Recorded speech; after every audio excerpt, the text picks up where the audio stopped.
Tu es bloqué pour faire une formalité administrative parce qu'on te demande d'avoir France Connect Plus, c'est-à-dire soit l'identité numérique La Poste ou alors France Identité, et tu n'es pas d'une nationalité française, donc tu es bloqué. Je t'explique ici comment débloquer la situation de façon gratuite. Donc là, je te montre un exemple. Je suis sur un dossier et on me demande de réimporter la synthèse signée directement avec un signature électronique avancée.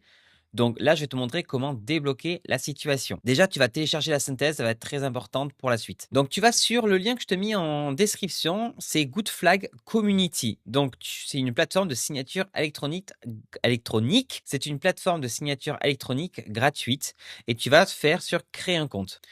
Là, tu mets tes informations et une fois que c'est fait, tu fais créer un compte. On te demande d'accepter les conditions générales, on est OK. Et là, on te demande de vérifier ton courriel, tes emails. Une fois que c'est fait et c'est vérifié, tu as l'interface ici, qui est en anglais. Donc, je vais te montrer comment débloquer la situation. Tu vas aller sur New Workflow. Tu vas cliquer ici sur Signature ou INPI, peu importe. Tu vas faire ce que tu veux. Tu fais Save. Et c'est là que c'est important. Tu vas ici mettre ton document ici, Add un document to sign. Mais avant de faire ça, tu vas d'abord ajouter l'étape de signature. Dans l'étape de signature, surtout ne te trompe pas, tu vas choisir la signature avancée authentifiée SMS. Surtout ne te trompe pas avec la signature simple, c'est bien la signature avancée authentifiée, donc la numéro 3. Là, tu vas mettre ton adresse email, tes informations. Ici, tu vas mettre ton numéro de téléphone à toi. Donc, vérifie encore que tu as bien mis la signature avancée authentification, SMS, et tu fais OK. Là, tu vas mettre ton document à signer, donc la synthèse que tu as téléchargée. Tu vas aller tout en bas du document et hop, tu vas mettre la signature. Tu peux même la mettre si tu veux à la première page, mais moi, je la mets tout en bas.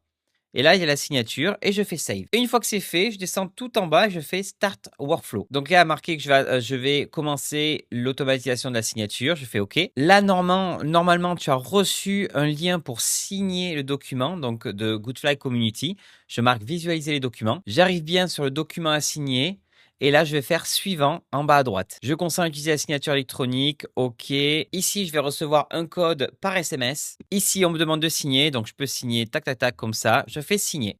Une fois que c'est fait, je reçois par email plusieurs documents et je peux voir Goodfly Community télécharger les documents signés. Je clique dessus. Je regarde là le document et je vois bien qu'il a été signé électroniquement par Florent Charpentier, donc par moi. Maintenant, je reviens sur le dossier qui était en attente de signature et je vais aller le glisser. Donc attention, ne te trompe pas, tu mets bien le document qui a bien été signé et tu fais signer la demande de modification ou la demande de création, de cessation. Et voilà, pour faire la signature électronique sans passer par France Identité ou Identité numérique La Poste. Si tu as des questions ou autres, n'hésite pas à t'abonner parce que seuls les abonnés gratuits à la chaîne YouTube peuvent commenter la vidéo. Si ça t'a aidé, partage-le autour de toi et je te dis à très bientôt pour un nouveau tuto. Salut, ciao!